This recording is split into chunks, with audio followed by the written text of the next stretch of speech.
Have you ever been practicing a lot of scales and you still feel like jazz isn't quite clicking? If you've ever felt that way, it's not because you're missing information. It's because no one explained why certain lines actually sound convincing. There's one scale that fixes this problem almost immediately, and it's been hiding in plain sight the whole time. Welcome to the Jazz Improv Institute. My name is Shannon Gunn, and please like, subscribe, and hit the bell for notifications to hear new content produced daily from this channel. This video is for players who know basic jazz harmony, who understand what a 2-5-1 is, who've practiced all your major scales and your modes, but still feel like their solos don't quite land. If that sounds familiar, this isn't about learning more material. It's about using the right tool at the right moment. The real issue with jazz improvisation isn't that there are too many scales. It's that most teachers don't explain why certain scales resolve the way they do. And in jazz, the place where everything either works or falls apart is the dominant chord. This is where the scale comes in. The scale I'm talking about is the bebop dominant scale. A lot of players skip over it, or they assume it's for advanced players, but it's actually one of the most practical tools you can learn, and I personally think that all beginners should learn it. It doesn't give you a new sound so much as it fixes a very common problem. Let's go ahead and play it. You can download it at the link in the description on my website. It may be called the Bebop Mixolydian, same thing. Go ahead, take out your instrument, press pause, download the file. Let's play it together. Here we go. A 1, a 2, a 1, 2, 3, 4. That was on a concert B flat. Let's do the next one, starting on E flat. Here we go. 1, 2, a 1, 2, ready, go.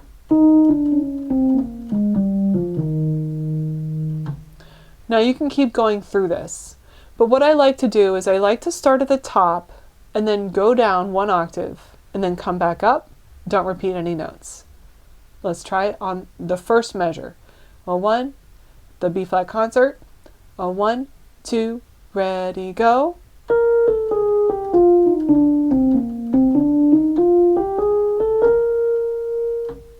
Let's do it again a little bit faster. 1, a 2, a 1, 2, ready, go.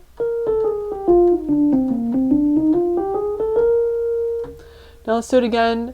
This time I want you to start at the top note, same scale, go down one octave, go back up, and then go back down. So you really get fluent at the bebop dominant scale in the key of B flat concert. A 1, a 2, a 1, 2, ready, go.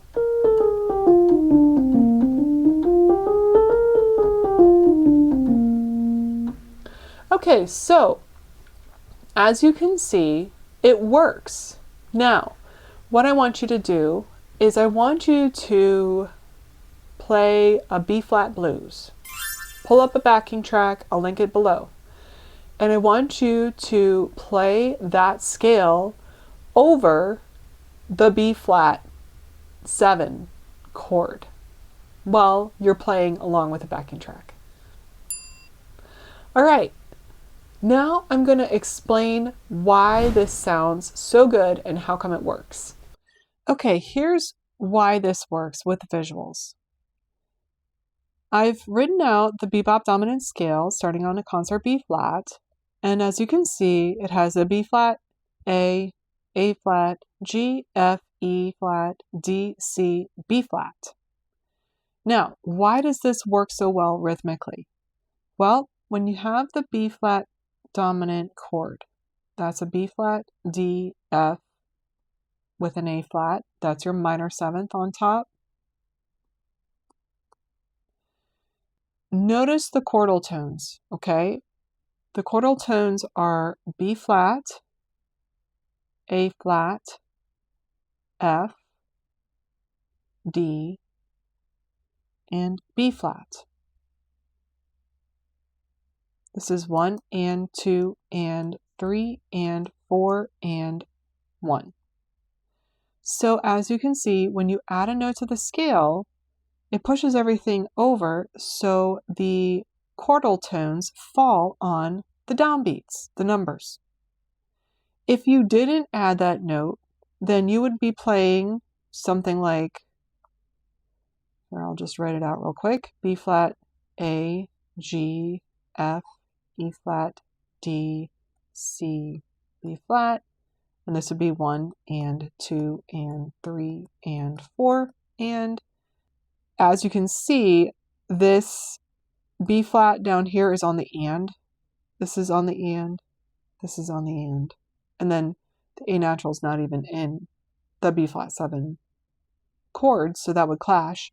But when you add that A flat, all of a sudden, excuse my handwriting, okay, all of a sudden, all of that moves over, and rhythmically, it starts to line up. This is 1, 2, 3, 4, 1. And so that's how come the bebop dominant scale is something that everybody should learn. You should learn it right at the beginning of your studies. And you should be incorporating the bebop dominant scale into all of your solos, especially if you're soloing over the blues or rhythm changes or any song that has a dominant 7 chord. It just sounds good. It sounds beautiful. It is aesthetically pleasing to the ear to listen to this. There are multiple types of bebop scales, by the way. The one that goes over the dominant chord is one of them. There's also a minor bebop scale and a major bebop scale. And in each case, they add a note in a different place in the scale. So for example, for the minor scale, they use the flat 3 and the natural 3, okay?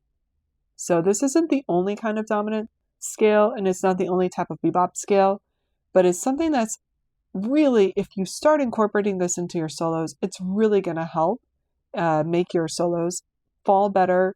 It's going to make it sound better. It's going to be more aesthetically pleasing, and rhythmically, your notes will line up with the harmonies better. So what makes this scale special isn't the notes themselves. It's what the scale does rhythmically. By adding one extra note to a dominant scale, chordal tones naturally fall on the strong beats, which I just showed you, and that one detail changes everything. Most players think their jazz lines sound off because they're choosing the wrong notes. In reality, their notes may be landing in awkward places. This scale solves a rhythmic problem, not a note choice problem. When you use the bebop dominant scale, something interesting happens. Your lines start to resolve more clearly. The lines connect to the harmony. The swing feel starts to emerge without you having to force it. Suddenly, simple ideas sound intentional. This is why some players can play very basic lines and still sound swinging. They're not doing anything flashy. Their melody is lining up with the harmony, rhythmically. Think of it as a way to help your lines land properly, not as a new vocabulary list you have to memorize. The simplest way to start using the bebop scale is over the single dominant chord. Listen to where the line resolves. Notice how much less effort it takes to make things sound connected. And you can also use it on the bridge of a rhythm changes tune, which usually consists of dominant chords cycling through a cycle of fourths. So for example, if you were going to try to apply this to Cottontail in the key of B flat and the bridge starts on a D7, then you would want to practice your D7 bebop dominant scale, and then your G7, and then your C7, and your F7, and then use that as you're soloing. Just separate out one chord at a time. So the bebop dominant framework gives you an understanding of the dominant motion, and the dominant motion is everywhere in jazz. Once that starts to make sense, improvisation stops feeling like guesswork. It starts to feel intentional. So if you want a clear way to practice ideas like this without getting technically overwhelmed, I've put together a simple practice system designed for short, focused sessions. You can find the link in the description. And I'm curious, does this scale feel new to you, or is this the first time it's just made sense? Thanks so much for listening, and please don't forget to like, subscribe, and hit the bell for notifications, and happy practicing.